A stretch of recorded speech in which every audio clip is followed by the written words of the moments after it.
दोस्तों आज हमारे लिए दोहरी खुशी का मौका है। पहला तो ये कि आज ये जो आपका एमएसएमई हेल्पलाइन चैनल है उसने 50,000 का आंकड़ा पार कर लिया है। जी हां, अब हम लोगों की टीम 50,000 की है। और दोस्तों दूसरी खुशी का मौका यह है कि अब एमएसएमई को सस्ते लोन की उम्मीद पूरी तरह से जाग गई है। दोस्तों नमस्कार, मैं हूं मुकेश मोहन गुप्ता।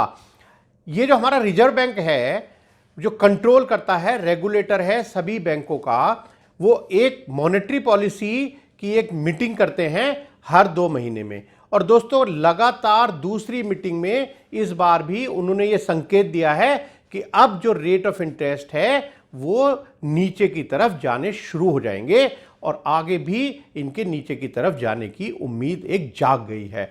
दोस्तों इस मॉनेटरी पॉलिसी में रिजर्व बैंक ये बताता है कि कुछ जो रेट्स हैं वो कैसे रहेंगे। तो आज की जो मॉनेटरी पॉलिसी हुई उसमें हमारे गवर्नर ने बताया कि 2 रेट्स में चेंज उन्होंने कर दिया है। दोस्तों एक उन्होंने कहा कि रेपो रेट और एक उन्होंने कहा रिवर्स रेपो रेट, इन दोनों में 0.25% की कटौती कर दी गई है। दोस्तों मैं आज आपको बताऊंगा कि ये रेपो रेट और रिवर्स रेपो रेट क्या है और कैसे हम ये सोच रहे हैं कि इनके कम करने से हमारा ब्याज भी कम हो जाएगा।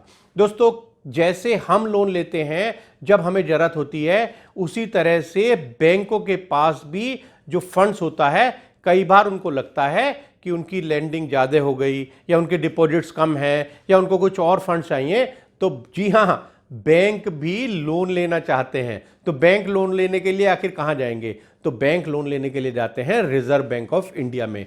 तो दोस्तों जब कोई भी bank reserve bank of India से कोई शॉर्ट टर्म के लिए लोन लेता है तो वो जो रेट ऑफ इंटरेस्ट चार्ज होता है वो होता है रेपो रेट।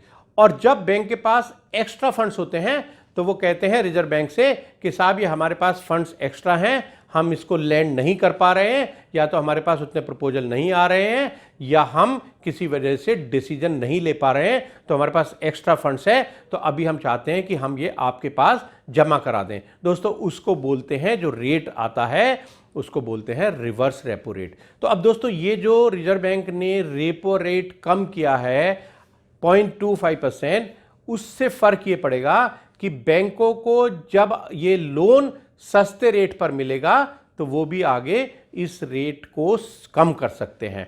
जी हाँ दोस्तों, ये जरूरी नहीं है कि जितना ये cut reserve bank of India करता है पूरा का पूरा कट ये जो एमएसएमई है या जो और बोरोवर हैं या जो पर्सनल लोन है उनको ट्रांसफर कर दिया जाए। बट हाँ, ये उम्मीद जरूर है कि इसमें से कुछ बैंक तो पूरा का पूरा ट्रांसफर कर देंगे हम लोगों को। तो दोस्तों इस तरह से कुछ बैंक पूरा 0.25% रेट ऑफ इंटरेस्ट कम करेंगे और कुछ बैंक 0% से लेके 0.25% के बीच में कोई एक परसेंटेज डिफाइन करेंगे और उससे रेट कम करेंगे। पर हाँ दोस्तों, ये पूरी उम्मीद है कि इस रेपो रेट की कटौती की वजह से कुछ ना कुछ कटौती हम अपने रेट ऑफ इंटरेस्ट में देख सकते हैं, चाहे वो हमारा व्हीकल लोन हो या हमारा एजुकेशन लोन हो या हमारा हाउसिंग लोन हो या ये एमएसएमई का लोन हो। तो ये हमारे लिए आज एक बड़ी खुशी की बात है। और दोस्तों ये जो रिजर्व बैंक ऑफ इंडिया जो रेपो रेट और रिवर्स रेपो रेट है, इसको यूज़ करता है कंट्रोल करने के लिए 2 चीज़ें। एक तो वो देखते हैं कि जो इन्फ्लेशन है यानी जो महंगाई है वो हमारी कंट्रोल में रहे, इस तरह से वो रेपो रेट को फिक्स करते हैं। और दूसरा वो देखते हैं कि जो लिक्विडिटी है वो भी बैंकों के पास पर्याप्त तरह से रहे ताकि वो फर्दर लोन देने में कोई कोताही ना बरतें।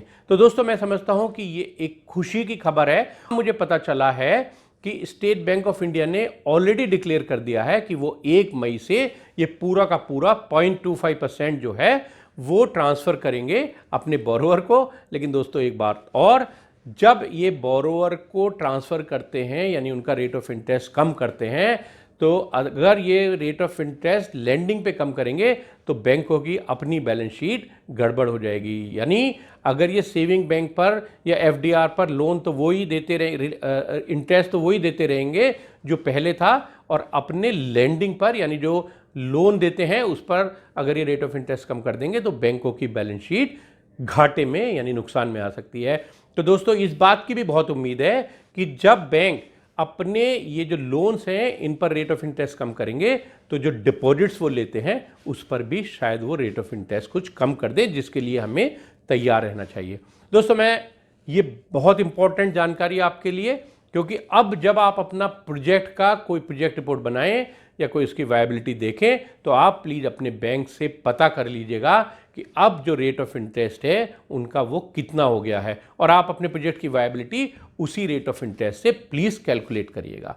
और दोस्तों, जैसे मैंने आपको शुरू में बताया कि अब हम लोगों की जो टीम है इस एमएसएमई हेल्पलाइन यूट्यूब चैनल की, वो एक 50,000 मेंबर्स को क्रॉस कर चुकी है। तो दोस्तों, हमको इसी तरह से इसको सब्सक्राइब करते जाना है, शेयर करते जाना है और लाइक करते जाना है, क्योंकि मुझे बहुत सारे दोस्तों के फीडबैक आ रहे हैं कि जो इन्फॉर्मेशन हम दे रहे हैं वो शायद उनके बहुत काम की है। तो अगर ये इन्फॉर्मेशन आपके काम की है तो प्लीज़ आप इसको शेयर भी कीजिए, ताकि जो दूसरे हमारे जो भाई हैं जो एमएसएमई जो सेक्टर में आते हैं उनको भी अगर इस इंफॉर्मेशन से कुछ फ़ायदा हो सके तो शायद ये बहुत अच्छी बात होगी। तो दोस्तों, please MSME helpline YouTube channel को, जिसको प्रमोट किया है chamber of Indian micro small and medium enterprises ने, प्लीज़ इसको सब्सक्राइब कीजिए, लाइक कीजिए, शेयर कीजिए, और ये जो बेल है इसको भी प्लीज़ एक बार क्लिक कर दीजिए, ताकि जैसे ही हम अपनी कोई नई वीडियो यहां पर पोस्ट करें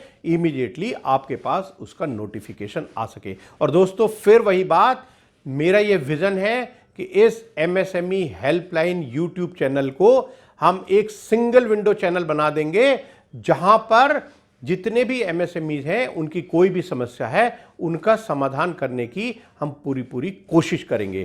थैंक यू, नमस्कार, धन्यवाद।